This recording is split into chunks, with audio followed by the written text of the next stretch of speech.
Hello class 11th students, आपको याद ही है हम लोग landscape of the soul chapter कर रहे हैं और कुछ कला के बारे में हमने पहले पढ़ा था। आज एक और कला के बारे में आपको बताया जाएगा। इससे बहुत सारे बच्चे जो कि चंडीगढ़ गए हैं और रॉक गार्डन में घूमे हैं, उनको इसके बारे में अच्छी जानकारी होगी। चलिए देखते हैं इस तरह की कला को क्या कहा जाता है। इस तरह की कला जो है इसको क्या कहा जाता है। Getting inside outsider art. Outsider art इनको कहा जाता है। क्यों और कैसे कैसे ये टर्म आया, चलिए देखते हैं ये भी। When French painter Jean Dubuffet mooted the concept of art brut in 1940s, the art of untrained visionary was a minority interest. एक फ्रेंच पेंटर थे जिनका नाम था जीन डुबोफेट। उन्होंने ये कंसेप्ट दिया था आर्ट ब्रट, ये एक फ्रेंच वर्ड है। ये शब्द दिया था 1940 में। और इसमें क्या कहा गया था कि जो अनट्रेंड विजनरी हैं, जो लोग कला उनके पास है लेकिन उन्होंने कभी कोई शिक्षा नहीं ली है कला की, है ना। जब उनके बारे में उन्होंने बताया तो बहुत कम ही लोगों को इन सब बातों में ज़्यादा इंटरेस्ट आया, क्योंकि एक अजीब नई सी बात थी कि भाई कोई ट्रेंड नहीं है और वो पेंटर या कलाकार अपने आप को कहता है ना। From its almost weld beginning, शुरुआत में जब ये आर्ट ब्रट कंसेप्ट आया था तो इसकी शुरुआत कोई बहुत अच्छी नहीं थी, क्योंकि ज़्यादा लोगों ने ध्यान नहीं दिया है इसके ऊपर। Outsider art has gradually become fastest growing area of interest in contemporary art internationally. लेकिन आज की कला से अगर हम जोड़ें इसको तो ये बहुत तेज़ी से बढ़ रहा है, लोगों का इंटरेस्ट इसमें बढ़ रहा है पूरी दुनिया में, भारत में ही नहीं पूरी दुनिया में। This genre is described as the art of those who have no right to be artists, as they have received no formal training. इस genre में या इस क्षेत्र में क्या है, कला के इस क्षेत्र में आर्ट जो है वो कलाकार को ये आप नहीं कह सकते, उसको कोई अधिकार नहीं है कहने का कि वो एक कलाकार है। और क्यों ऐसा नहीं कह सकते, क्योंकि उनको कोई फॉर्मल ट्रेनिंग नहीं मिली हुई है। जैसे कोई भी कला आप सीखते हो तो क्या होता है, ट्रेनिंग लेते हैं कलाकार जो होते हैं वो, चाहे म्यूज़िक हो, चाहे पेंटिंग हो, ड्राइंग हो, स्कल्पचरिंग हो, जो भी हो, उसमें शिक्षा लेनी होती है।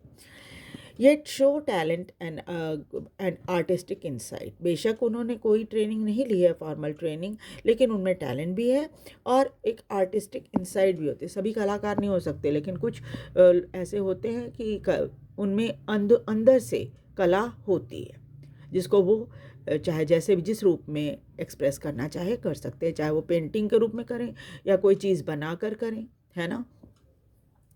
Around the time Dubuffet was propounding his concept in India, an untutored genius was creating paradise.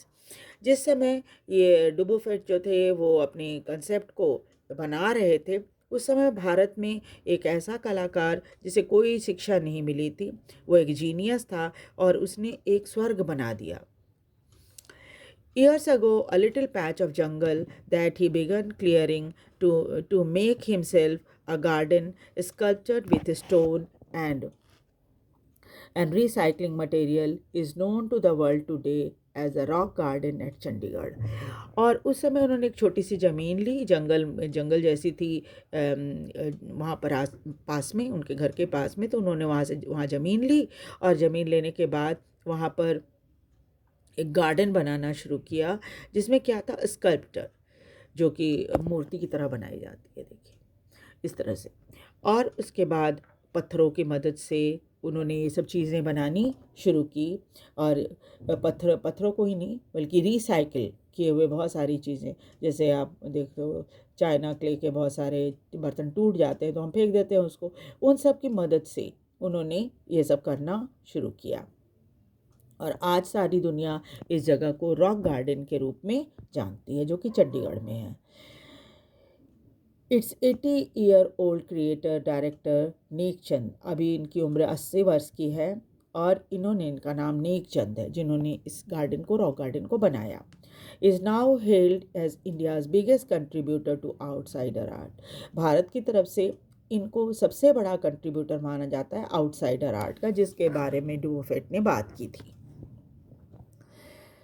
The 50th issue, spring 2005, Raw Vision, a UK-based magazine pioneer in outsider art publication, features Nek Chand and his rock garden sculpture Women by the Waterfall on its anniversary issue cover. और इसी चीज़ को celebrate करने के लिए 50वां issue इनका आ रहा था raw vision का, जो कि एक यूके का मैगज़ीन है और आउटसाइडर आर्ट के ऊपर पब्लिकेशन करता है, छापता है आउटसाइडर आर्ट के बारे में. उसमें उन्होंने नेक चंद के एक कला जो कि रॉक गार्डन में है, उसका नाम है विमेन बाय वाटरफॉल करके, उसको उन्होंने अपनी एनिवर्सरी मैगज़ीन के इशू के ऊपर छापा है, कवर पेज पर छापा है. The notion of the art brut or raw art was of work that were in their raw state as regards cultural and artistic influences. जो आर्ट ब्रट या रॉ आर्ट है, इसमें क्या है, कोई भी काम जो होता है कोई बहुत ही ज़्यादा आर्टिस्टिक तरीके से नहीं होता. और हालांकि आप इसको देखिए कि जैसे बहुत ज़्यादा कलाकारी इसमें नहीं की गई है, लेकिन हाँ ये ज़रूर है कि ये एक ऐसी कला है जिसमें आप अपने कल्पना को साकार कर सकते हो, चाहे जिस रूप में आप देख रहे हो उसको. Anything and everything from tin to sink to a broken down car would be material for the work of art. यहाँ देखिए हर तरह की चीज़ इस्तेमाल हो सकती है, चाहे वो टिन हो या सिंक हो या कार के टूटी फूटी हुए ये हो हिस्से हो, उन सब का इस्तेमाल इस कला में हो सकता है. Something neck Chand had taken to dizzying height, और इस कला को इन्होंने इतनी ऊंचाई तक ले आया कि लोग इसको देख के चक्कर आने लगा लोगों को, कह रहे भाई ऐसा भी हो सकता है क्या कि हम एक कबाड़ से, जिसको हम कबाड़ बोलते हैं, उस कबाड़ से इन्होंने इतनी सुंदर कलाकारी की है. Recognizing his art as an outstanding testimony of the difference a single man can make when he lives his dream.